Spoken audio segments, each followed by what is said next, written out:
accept it on behalf of the 6 million Tibetan people, my brave countrymen and women inside Tibet, who have suffered and continue to suffer so much. Tibet will be liberated. Desde 1989, cuando recibió el Premio Nobel de la Paz, Tenzin Gyatso, más conocido como el Dalai Lama, se convirtió en una popular figura internacional, asociada al pacifismo y a la no violencia. El Dalai Lama es considerado además el líder espiritual y temporal del Tíbet y un defensor de los derechos de esta región frente a China. Sin embargo, la historia de este personaje sonriente y benévolo que ayudaron a construir los medios occidentales, al que se llegó a comparar con Martin Luther King o Mahatma Gandhi, contiene algunos capítulos que a sus seguidores más conspicuos de Hollywood, como Richard Gere o Harrison Ford, les gustaría pasar por alto. Soy un simple monje, ni más ni menos. Le gusta definirse al Dalai Lama, el número 14, en una dinastía de líderes religiosos budistas. Sin embargo, fue y es bastante más que eso, y a fines de los años 50 se convirtió en un actor más de los escenarios de la Guerra Fría que enfrentó a Estados Unidos y a la Unión Soviética. Las controversias en torno a la representatividad del Dalai Lama como gobernante en el exilio del pueblo tibetano están en relación directa con la historia del Tíbet y su carácter de región autónoma. La zona fue parte del Imperio Mongol en el siglo XIII y luego formó parte de China durante el período Manchú y hasta 1907, cuando luego de un breve protectorado británico pasó nuevamente a estar bajo el control chino. El estallido de la Primera Guerra Mundial puso al Tíbet fuera del gran juego del poder de las potencias occidentales. Pero China jamás renunció a la soberanía de este estratégico enclave y el Ejército Rojo ocupó la región en 1950. Lo que Beijing encontró allí fue una sociedad feudal en la que la mayor parte de la tierra estaba en manos de los lamas y de familias nobles, mientras una vasta mayoría de la población estaba sometida a un régimen de servidumbre. En los primeros años posteriores a la invasión, el Dalai Lama continuó sin ser perturbado en su palacio de 1000 habitaciones de Lhasa. Pero hacia 1956, cuando la reforma agraria impulsada por China se hizo efectiva, el malestar de los antiguos terratenientes se transformó en una revuelta que fue apoyada por la CIA, con la esperanza de erosionar el poder de Beijing en la región. Sin embargo, en 1959 el levantamiento fue sofocado y los operativos de la CIA debieron ayudar al Dalai Lama a escapar al norte de la India. La colaboración del Dalai Lama con la CIA no se limitó a este episodio. En los años siguientes, Washington decidió profundizar su estrategia contra China y con la aprobación del Dalai Lama, comenzó a entrenar una brigada de 2000 exiliados tibetanos, utilizando bases secretas en las montañas de Colorado. Se suponía que esta fuerza debía invadir el Tíbet desde Nepal.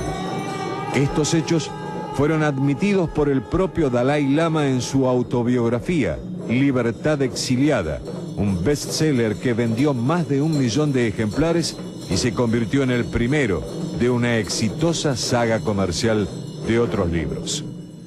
La guerrilla tibetana apadrinada por la CIA, sin embargo, nunca logró más que confrontar al poderoso ejército chino en unas pocas escaramuzas. Los fondos para pagar este fallido ejército fueron canalizados a través del Dalai Lama y su organización, que recibió $1.200.000. Una buena parte de este dinero habría sido utilizada para sostener las oficinas que el autodenominado gobierno tibetano en el exilio tenía en Ginebra y Nueva York. Como respuesta a esta política, China apretó más el cerco al poder que los lamas aún conservaban en el Tíbet, introduciendo la educación secular, destruyendo templos y monasterios. La información sobre estas operaciones fue revelada en los años 90 por varios diarios norteamericanos, entre ellos el Chicago Tribune y el New York Times. Pregúntame. Sí. Everyone knows that there is no kind of freedom except the freedom to appease the Chinese and to support what they want. La ayuda encubierta de la CIA al Dalai Lama habría continuado hasta 1973 y la razón por la que cesó también fue política. Luego del viaje de Richard Nixon a Beijing en 1972, la estrategia de Washington hacia China pasó de una hostilidad abierta a un antagonismo más moderado, en el que los intereses comerciales de las empresas estadounidenses por ingresar al gigantesco mercado chino superaron la alianza circunstancial con el Dalai Lama forjada durante la Guerra Fría. With truth, courage, and determination as our weapons.